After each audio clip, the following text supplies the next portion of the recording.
All right, Matthew chapter 10. Good morning. Today is a good day to receive instructions from the Word of God. Chapter 9, we dealt with the healing, the calling of Matthew. He talked to John's disciples about fasting, and then at the end, he gave us prayer requests that pray that the Lord of the harvest will send laborers into his harvest. And today, he is giving instruction because before he sent them out, he gave them a little bit of instruction. And so we're going to get into the instruction that Jesus gave his disciples today. And this is stuff that we can apply to our lives. So I hope that you enjoy this lesson today. The Gospel of Matthew, chapter 10. Here we go. And when he had called unto him his 12 disciples, he gave them power against unclean spirits to cast them out and to heal all manner of sickness and all manner of disease. Now the name of the 12 apostles are these: the first Simon, whose name is Peter, and Andrew his brother, James the son of Zebedee, and John his brother, Philip and Bartholomew, Thomas and Matthew the publican, James the son of Alphaeus, and Lebbaeus, whose surname was Thaddeus, Simon the Canaanite, and Judas Iscariot, who also betrayed him. So these were the 12 apostles that Jesus is about to train, and we get to kind of eavesdrop in on the conversation that he had with these 12 men and their training. So, and when he had called unto him the 12, so that we went through their names, but I want you to look over here, the law of empowerment. Dr. James Maxwell gives this excerpt on this set of scriptures. He says effective leaders must develop others to reach their potential.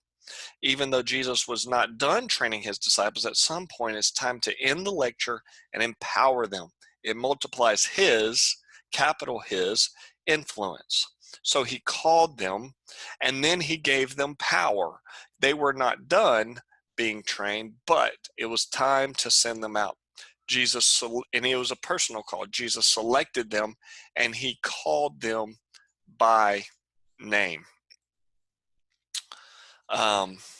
Verse 5 through 8, it says, these 12 Jesus sent forth. He sent them forth and commanded them, saying, here's what he told them. They're sitting in a room. They're sitting on the ground somewhere. Don't really know where they're sitting, but they're sitting together. And this is his command. He says, go not into the way of the Gentiles, and into any city of Samaria enter ye not, but go rather to the lost sheep of the house of Israel. So this is a direct commission. After instructing them, he sent them out. And the central objective, he told them to go to the Hebrews, not to the Gentiles. And the reason why is because before the Gentiles could come to know Christ, the Jewish people needed to know that the kingdom was near because they were God's chosen people. They were sent to the house of Israel. And he said, whenever you go, heal the sick, cleanse lepers, raise the dead, cast out devils. Freely you have received, freely give. I'm giving you my authority. Any authority I have, I give it to you. He gives them a clear message on what they're supposed to do. He said, here's the message. You preach the kingdom of heaven is at hand. And he gives them practical credentials. He equipped them to gain credibility by giving them the tools to confirm their message. You remember we talked about fruit inspection in a few chapters ago. By your fruits, you'll know them. He gave them practical credentials. And then it says, he told them, provide neither gold nor silver nor brass in your purse, nor scrip for your journey, neither two coats, neither shoes, not yet staves, for the workman is worthy of his meat.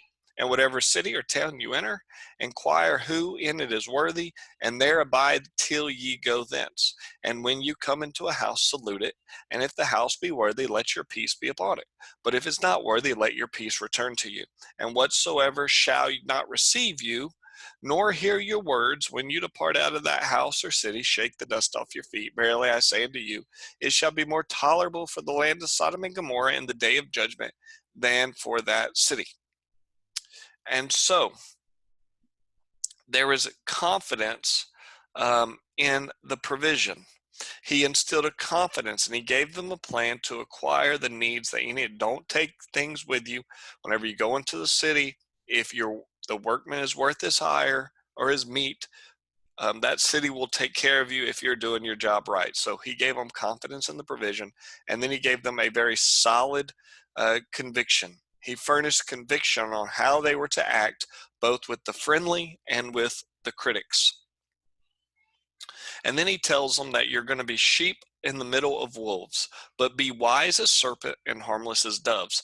But beware of men, for they will deliver you up in the councils, and they will scourge you in their synagogues, and they will bring you before governors and kings for my name's sake, for a testimony against them and the Gentiles. And he said, look, there's some rough stuff coming. So he begins to prepare these future leaders. But when they deliver you up, take no thought on how you're going to speak, for it shall be given unto you in that same hour that you speak. For it is not that you speak, but the Spirit of your Father which speaketh in you. And the brother shall be delivered up to the brother to death, and the father the child, and the children shall rise up against their parents and cause them to be put to death. And you shall be hated for all men's by all men for of all men for my name's sake. But he that endureth to the end shall be saved. But when they persecute you in this city, flee ye into another. For verily I say unto you, you shall not have gone over the cities of Israel till the Son of Man come. So Jesus not only sends out his disciples, but he reminds them that he intends to reproduce his authority in them. As a part of the preparation of the process, he instructs them on what is coming. He challenges them to be wise but innocent. He warned them about future hardships. He instructs them on how to handle the hardships. He predicts their personal anguish, and he gives them hope and assurance of an ultimate victory. If you endure to the end, you'll be saved. And then he clarifies the meaning of discipleship. The disciple is not above his master, he said, nor the servant above his Lord. Is it enough for the disciple that he be as his master, as the servant as his Lord? If they have called the master of the house Beelzebub, how much more shall they call the people in his house? Fear them not, therefore, for there is nothing covered that shall be revealed, and hid that will not be known.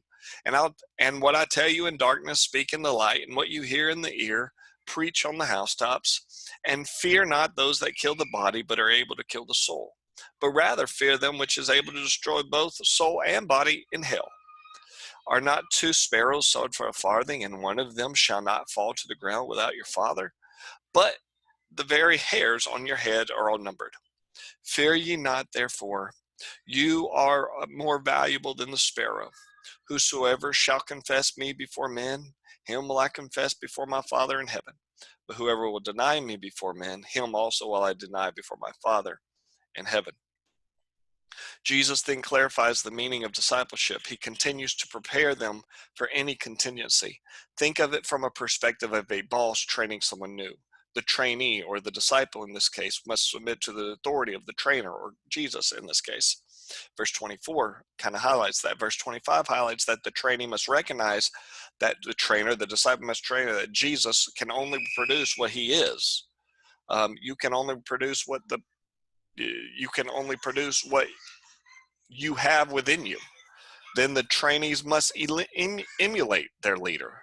And the trainees must trust God, the disciples must trust God to take care of their needs, and they must be loyal. That was the meaning of the discipleship that Jesus was trying to convey. And then he goes on to say, think not. This is interesting because he's talking about division here. We all like to think, oh, Jesus, the great unifier, and he is, but he's also the great divider. Think not that I've come to send peace on earth. I came not to send peace, but a sword. For I have come to set men at variance against their father, and their daughter against their mother, and the daughter-in-law against the mother-in-law. And a man's foes shall be they of his own household.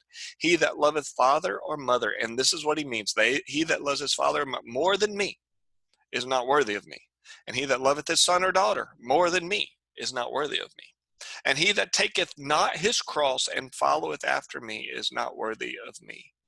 He that findeth his life shall lose it, and he who loses his life for my sake shall find it. Jesus is the Prince of Peace, but he said he didn't come to bring peace, but a sword. He came to bring division. He would separate those that are bound to each other by the strongest natural affections. People are divided by their attitudes toward him, and Jesus is using a Jewish idiom where he refers to a loving father or mother. To love, to love involves more than emotion, it involves obedience. Jesus was demanding that unquestionable submission and obedience of those who would be accepted into his kingdom. One who puts love of Jesus before all other is one that submits to him. He demands we take up our cross and follow him. Jesus' cross was a test of obedience to God. Our cross is the revealed will of God to us individually. And then he goes on and he wraps it up talking about rewards. He that receiveth you receiveth me, and he who receiveth me receiveth him that sent me. He that receiveth a prophet in the name of a prophet shall receive a prophet's reward. He who receives a righteous man in the name of a righteous man shall receive a righteous man's reward.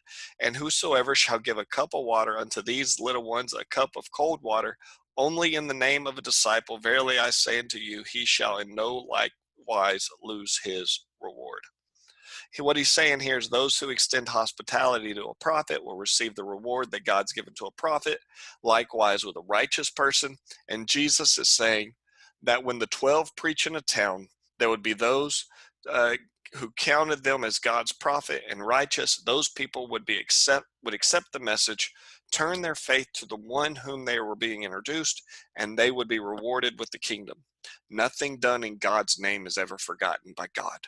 Nothing done in God's name is ever forgotten by God. And with those instructions, the 12 are sent out to proclaim all through Galilee that the kingdom was near. That the kingdom was near. And so and then he sends them out, and we will be able, and then we're going to be able to kind of follow their journey and Jesus' journey through the remainder of this book of Matthew. Hope you enjoyed it. And if there's anything you like, leave a comment, and I will see you tomorrow. Bye-bye.